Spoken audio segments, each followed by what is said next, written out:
All right, so I got a message about cold backdrafts in the wood stove, and I don't know about elbows and all that other stuff how it affects it, but ours is basically a straight up and out.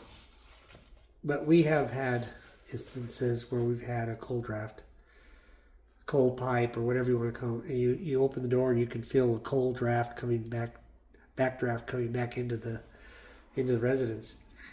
Now, what I've noticed is that, and we have an older home. Uh, by no means is it one of these tighter new homes, and I really don't want a tighter new home.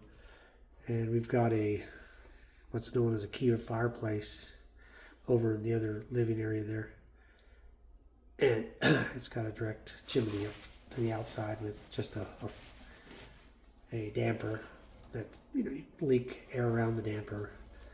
We got makeup air on our furnace system, and we've got doggy doors. Yeah, so those leak. Doggies come in and go all day long. So I mean, our house is by no means tight.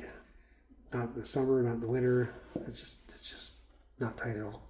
So our combustible air for this unit typically comes from those places. I mean, you can put uh, combustible air pipe into the bottom of this unit and bring it directly from the outside and in.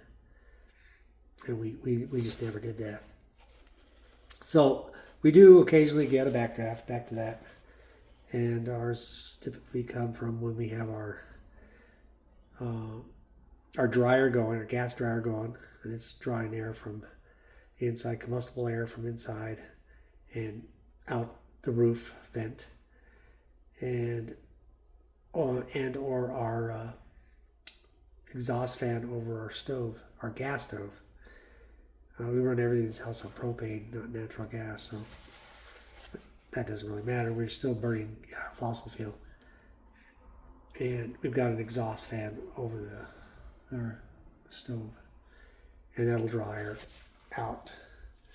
And some homes have an adjustable damper that's controlled to whenever you turn the exhaust fan on, it opens the damper and allows makeup air to come in to the home. We don't have anything like that. But that's what we usually have a backdraft here, is when we have both the dryer running and the exhaust fan going. Typically when we'd get home, when I was working, we'd get home, we'd start a fire. But we'd have somebody be cooking in the kitchen, we'd be throwing laundry in the dryer, all that sort of thing was going on. We're starting a fire, and you could feel that draft coming in here. I know it's not the greatest thing in the world, but it does happen.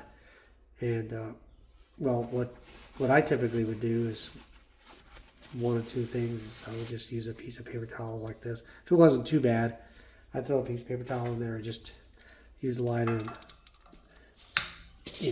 light it up, and that kind of warms the box up. You close the door, and it warms the box up fairly quickly. That's kind of what we do. The other thing that we've done, I've let me just let that burn out there. I'm sure it's drawing pretty good. The other thing we've done is if it's really bad, and I don't want a bunch of, because that'll draw smoke back in from that burning paper towel too if it's really bad. So we've got one of these things, and you can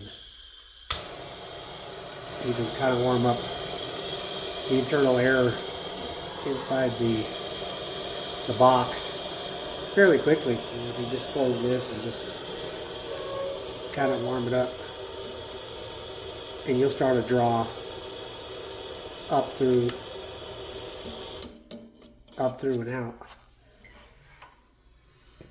So you just got to get it warmer in here than a warm plug of air, and it'll rise up through the chimney and out through the flue and through the stove pipe and out.